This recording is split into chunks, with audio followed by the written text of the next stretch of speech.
Foi na base da vontade, teve emoção, o Fluminense acreditou até o fim, lutou até o fim e por isso saiu do Maracanã com os 3 pontos diante do Sport.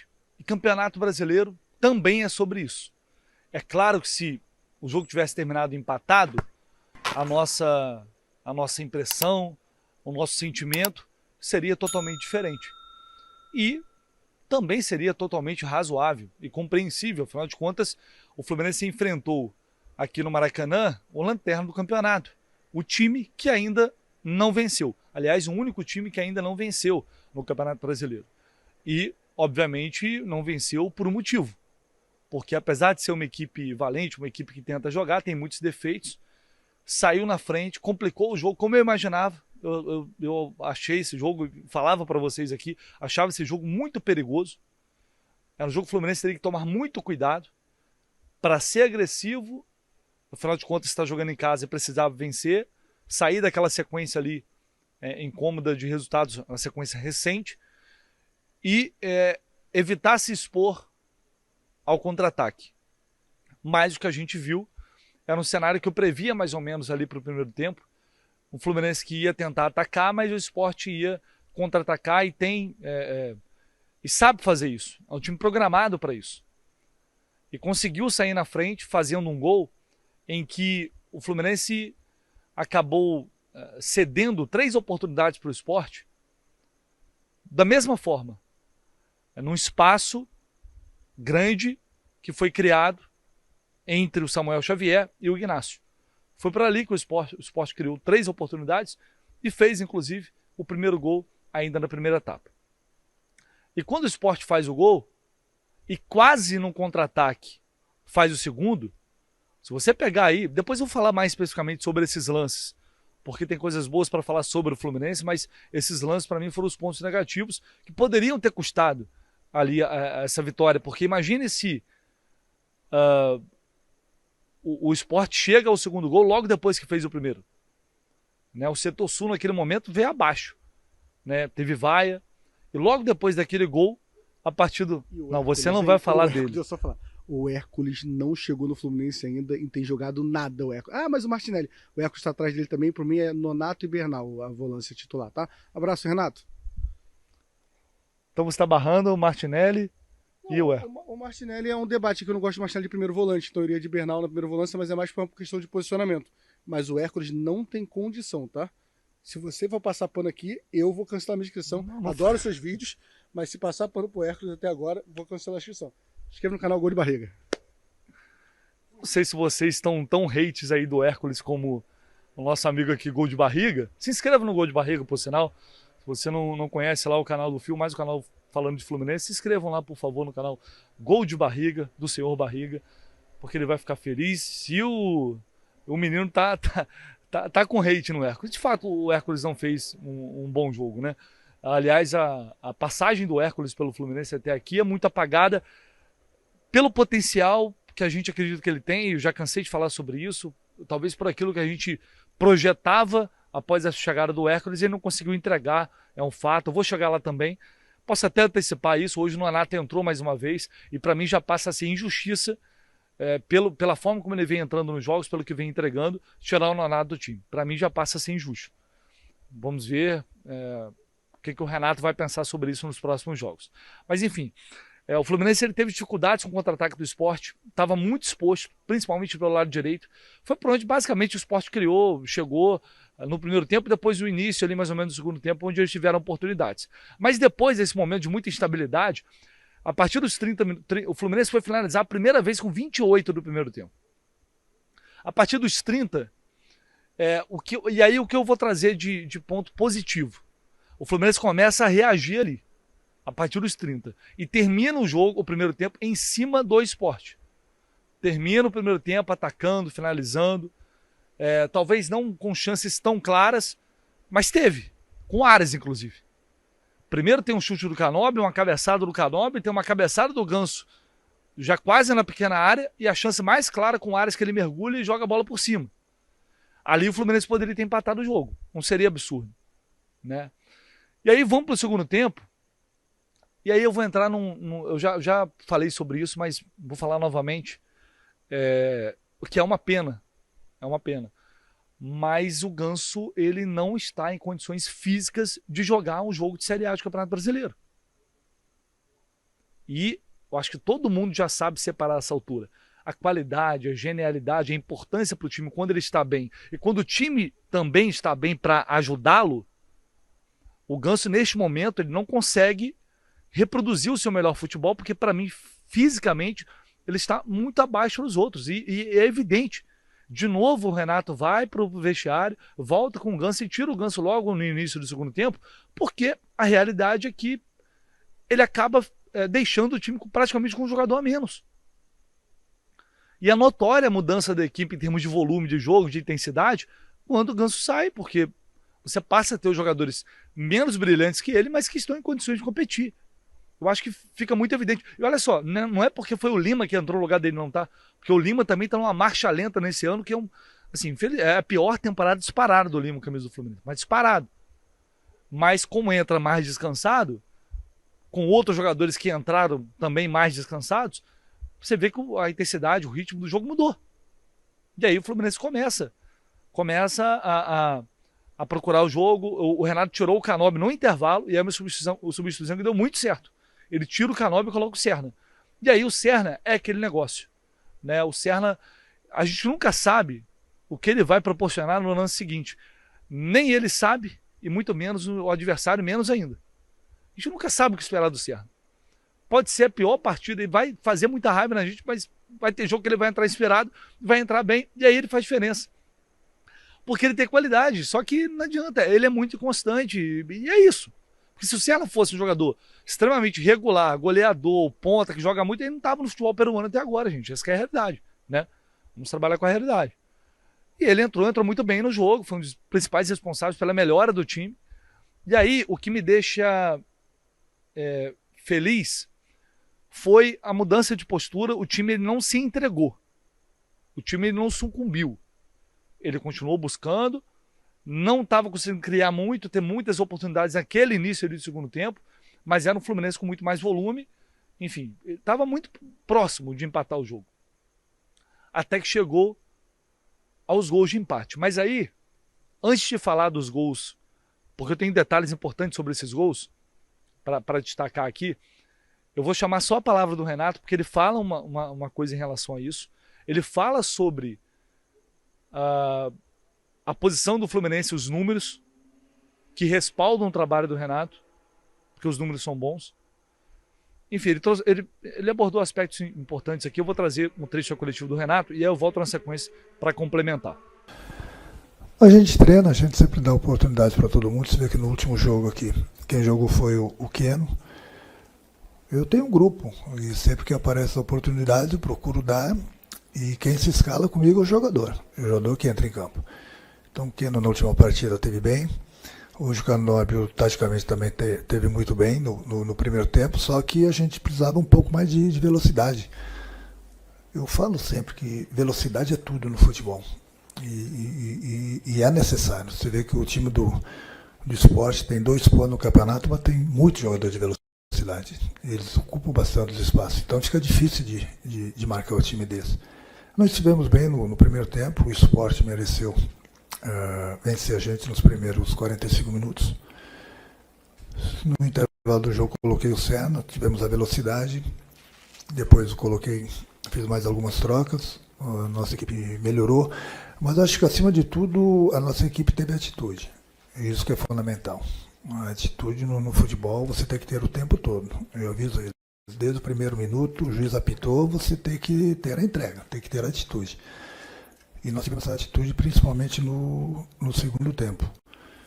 Então a gente buscou, a gente lutou, corremos atrás do placar, empatamos o jogo, depois continuamos insistindo, buscando o resultado e fomos premiados no final do jogo com o gol do Everaldo. Por tudo que a equipe brigou, lutou, se entregou no segundo tempo. Eu acho que o segundo tempo, sim, o Fluminense foi melhor e mereceu a vitória, da mesma forma que o Sport no primeiro tempo mereceu a vitória. Não, o problema é que não tem tempo para treinar. Esse que é o problema.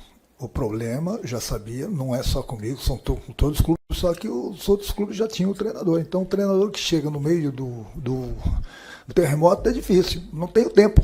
Não tem tempo para você fazer vários trabalhos táticos. Tem uma semana cheia para você trabalhar. Esse é o meu maior problema no momento no Fluminense. É um jogo atrás do outro. É viagem, é desgaste, é outra competição. Fica difícil. No momento que a gente vai poder, como os outros times, treinar, o Fluminense vai para o Mundial. Então é difícil. Tempo é tudo no futebol também para o treinador. E dessa forma que a gente vem jogando a cada 3 dias, é por isso que o torcedor tem que entender, vocês da imprensa tem que entender. Eu tenho visto outros jogos, jogadores importantes de outros times que se lesionaram. É isso que a gente está tentando evitar aqui no Fluminense, de perder jogadores, por isso não tem condições de botar a cada 3 dias o mesmo time em campo, pelo desgaste. Vai botar, não tem condições de correr, ainda nós vamos colocar os jogadores em risco de sofrer uma lesão. Então, quando a gente toma uma atitude, de repente, de botar um outro time, viajar outro time para a Sul-Americana, o torcedor tem que entender, e vocês também da imprensa têm que entender que a gente sabe o que a gente está fazendo. Bom, sobre contratações, eu tenho conversado com o presidente e com o Paulo desde que eu cheguei. A gente tem trocado ideias. A gente vem conversando quase que 2, 3 vezes por semana. Hoje em dia é difícil de achar os jogadores. Quando você acha, os jogadores são caríssimos e a gente só vai poder contratar em junho. Então a gente está observando, a gente está trocando ideias. É lógico que a gente precisa de reforços, principalmente jogadores que eu insisto em ter 1 para 1 para abrir a defesa do adversário. Jogador de velocidade, é fundamental velocidade no futebol.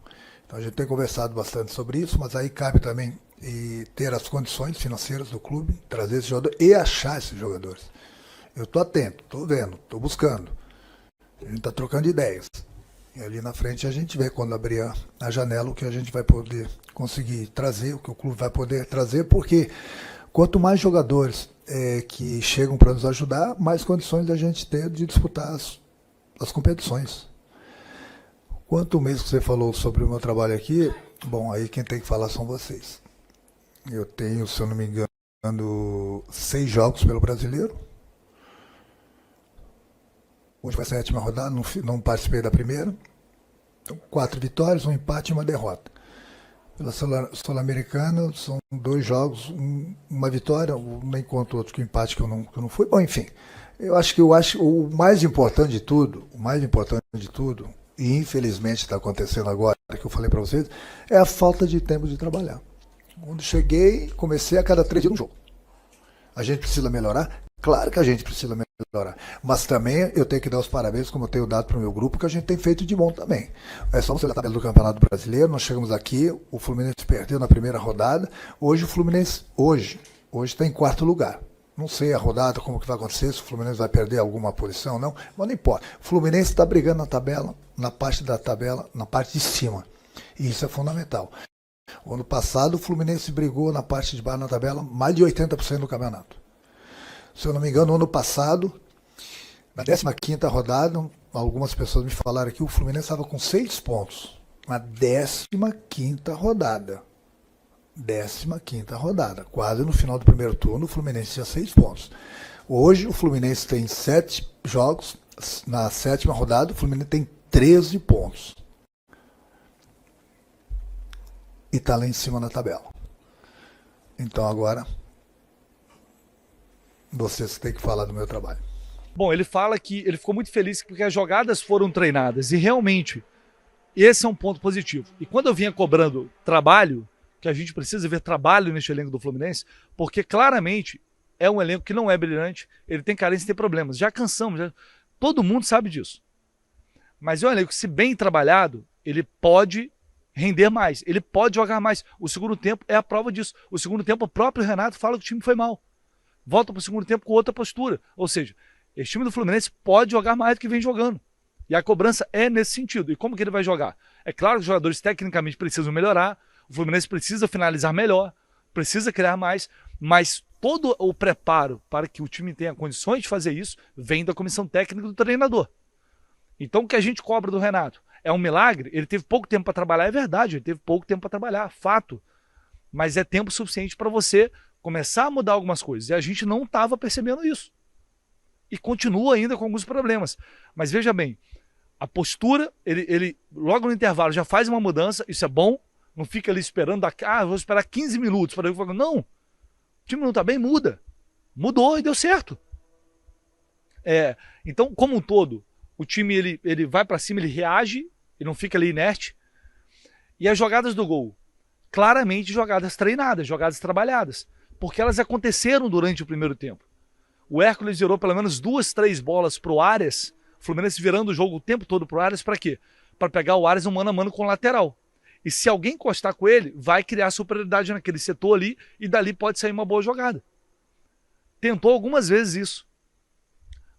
Como é que sai o primeiro gol? O Martinelli, belíssimo lançamento do Martinelli pro Arias, pega o Arias lá no mano a mano com o lateral. Ele é muito bom, ele tecnicamente vai para cima.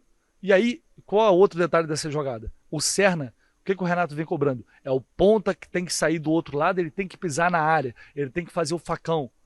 E o Serna fez isso, ele estava lá do outro lado, o que ele faz? Ele antecipa, o Everaldo fica posicionado atrás, se a bola não for no Serna, ela pode chegar no Everaldo. E o Serna foi lá na cabeça dele, ele aproveitou e fez o gol. Esse é o primeiro gol. O segundo gol, como que acontece? Méritos do Guga, muitos. Porque ele pega, bate o lateral rapidamente no Arias. De novo o Arias sendo mano a mano. O Arias pega a bola, cruza. O que o Serna faz? De novo, o Serna faz o facão. Faz isso aqui. No que ele faz, o zagueiro acompanha ele. Os dois acompanharam, Everaldo ficou sozinho. É jogada trabalhada, é jogada treinada. Por isso eu falo com vocês. O Fluminense tem que ter mecanismos, tem que ter um padrão, tem que ter uma ideia de jogo. Isso é interessante, porque deu para perceber o time tentando fazer essa jogada durante a partida e os gols saíram dessa forma. É isso que a gente tem cobrado. É isso que a gente cobra do Renato. Porque a gente sabe que ele pode fazer mais e esse time também pode fazer mais. O Arias, só para destacar aqui, é um jogador... Cara, quando alguém pega e fica criticando, falando mal do Arias, que é isso aqui, chega a me embrulhar o estômago. Você imagina o que seria esse Fluminense se não fosse o Arias? Pontos nas costas dele mais uma vez. Decidiu o jogo com 2 assistências. E não é que 2 assistências fáceis, não. É tirando o marcador, é limpando toda a jogada, construindo. E toma, são 11 assistências, se não me engano, na temporada. É um absurdo. É o jogador, é o craque do Fluminense, é o jogador diferenciado do Fluminense. E o Ganso também quando tá bem. Mas esse cara é o cara que pode resolver. Agora o Arias sozinho não vai conseguir resolver. Ele tem que ter um time coletivamente funcionando. Ele tem que ter jogadores se aproximando dele. Porque senão, em várias partidas, não vai ser suficiente só o Arias. Se o Arias pega a bola e tá todo mundo estático, parado, esperando, não vai acontecer. Por que os gols saíram? Porque o Serna sai lá do outro lado, passa e o centroavante está se movimentando. E aí você cria linha de passe, porque você cria opção pro cara. Agora você ficar parado ali, não vai. Então isso é o quê? É trabalho, é treinamento. É o técnico. É isso que a gente tem. Você pode não ter um time brilhante, mas você pode ter um time competitivo. Esse time do Fluminense pode ser competitivo, desde que seja bem treinado. É isso que a gente espera e é isso que a gente vai cobrar. Só para finalizar, importante também, porque tem que ser coerente com aquilo que eu venho falando. Ganhou o jogo e parece que está tudo bem. Não está tudo bem. A defesa do Fluminense ainda está muito exposta. A série de bola no primeiro tempo foi muito lenta, de novo. Isso dificulta a evolução do jogo. O Freitas é o cara que mais tenta as bolas verticais lá de trás. Não são os volantes, é o Freitas que faz várias bolas. Repare pra você ver como ele estica algumas bolas. Então é necessário ainda melhorar encaixe, marcação, série de bola, movimentação no ataque. Tem muita coisa para melhorar. Não é porque ganhou hoje, e porque de fato os números respaldam o Renato. É verdade, é verdade. O Fluminense tem uma campanha muito boa no Campeonato Brasileiro até aqui. E eu não vou entrar aqui, porque foi contra os times piores. Ganhou o Corinthians lá também. Ganhou o Santos, que não tá bem. O Bragantino tá na parte de cima da tabela, ganhou aqui também. Então, assim, se for ficar fazendo isso, aí a gente vai entrar numa loucura. Tem méritos, o Fluminense tem esses pontos porque tem méritos. Agora, nas derrotas, ele apresentou problemas parecidos e naqueles jogos não foi suficiente para vencer. E assim vai ser contra adversários mais difíceis. É por isso que a gente, mesmo na vitória, a gente sabe que tem que evoluir, tem que melhorar. E na derrota não é que tá tudo ruim, todo mundo presta e o elenco não presta e ninguém mais presta. Não é assim, senão a gente vai entrar sempre nessa loucura num extremismo que não vai resolver a coisa. Que eu acho que a gente tem que, a minha visão, né, a gente tem que fazer cobranças sensatas, cobranças que fazem sentido. Para mim faz sentido. Cobrar uma evolução coletiva. Coletivamente, o Fluminense precisa evoluir, porque eu acho que a técnica ela vai acompanhar. E eu espero que os próximos dias possam ser suficientes para isso. Fechou, pessoal? Deixa aí seu like se você puder, evidentemente, se quiser. Seu comentário também, como sempre, é muito bem-vindo. Se você concorda, se você discorda, fica à vontade, desde que com respeito. E se inscreva também aqui no canal do Lessa, conto sempre com a ajuda de vocês. Tamo junto, um abraço e ao longo do dia a gente volta com mais informações.